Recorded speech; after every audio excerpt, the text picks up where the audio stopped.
লামিয়ার গ্রামের বাড়ি পটুয়াখালীর দুমকিতে আছেন সহকর্মী মনির হোসেন বাদল। সরাসরি যাচ্ছে তার কাছে।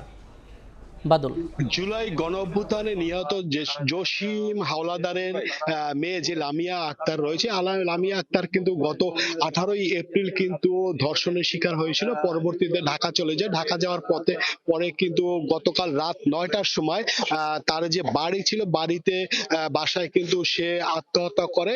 আত্মহত্যা করার পর কিন্তু তাকে প্রথম ঢাকা সরকারি হাসপাতালে নিয়ে যাওয়া হয়। সেখানে কর্তব্যরত চিকিৎসক তাকে মৃত ঘোষণা করে। পরবর্তীতে এখন কিছু পোস্টমর্টম বা তাদের যে আইনানুগ যে কার্যক্রম রয়েছে সেগুলো শেষ করে কিন্তু ইতিমধ্যে পটুয়াখালীতে তার যে গ্রামের বাড়ি রয়েছে পাঙ্গাইশ ইউনিয়নে তার যে বাবার কবরের পাশেই কিন্তু তাকে দাফন করা হবে। ইতিমধ্যে কিন্তু দাফনের কার্যক্রম যে সম্পূর্ণ হচ্ছে, এটা আমরা দেখতে পাচ্ছি যে ইতিমধ্যে এখানকার যে তার গ্রামের বাড়িতে লোকজন, স্থানীয়রা এবং তার আত্মীয় স্বজনরা ইতিমধ্যে এসে পৌঁছেছে।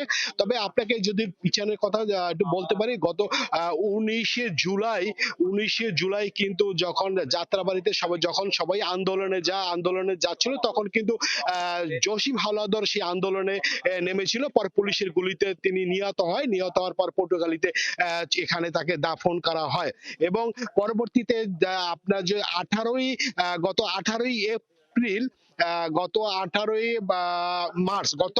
মার্চ যখন তার বাবার মেয়ে লামিয়া আক্তার তার বাবার কবর জিয়ারত শেষে যখন তার দাদা বাড়ি থেকে নানা বাড়ি রওনা হচ্ছিল, পথিমধ্যে কিছু দুষ্কৃতিকারীরা তাকে রাস্তায় আটকে তাকে ধর্ষণ করে। পরবর্তীতে তিনি সাহসিকতার প্রমাণ দিয়ে তিনি দুমকি থানায় যায় এবং দুজনকে আসামি করে একটি ধর্ষণ মামলা করে। পরবর্তীতে ধর্ষণ মামলায় পুলিশ কিন্তু দুজনকে আটক করে এবং দুজনকে আটক করে কিন্তু দুজনকে পুলিশ আটক করেছে।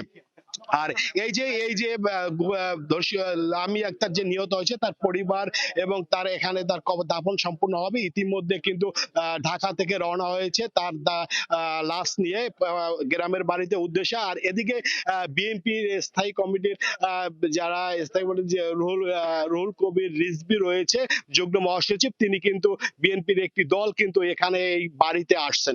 এই ছিল আমার কাছে পটুয়াখালী থেকে লামিয়া আক্তার যে নিহত হয়েছে তার দাফনদার বাড়ি থেকে আমার কাছে সর্বশেষ।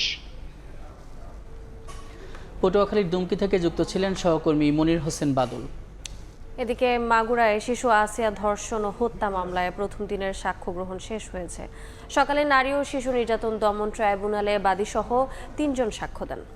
এই সময় মামলার সব আসামিকেই হাজির করা হয়। সর্বোচ্চ শাস্তির আশা রাষ্ট্রপক্ষের আইনজীবীর। আরও এক ধাপ এগুলো আলোচিত মাগুরার শিশু আসিয়া ধর্ষণ ও হত্যা মামলা। সাক্ষ্য গ্রহণ শুরু হলো মামলাটিতে। রোববার সকালে জেলার নারী ও শিশু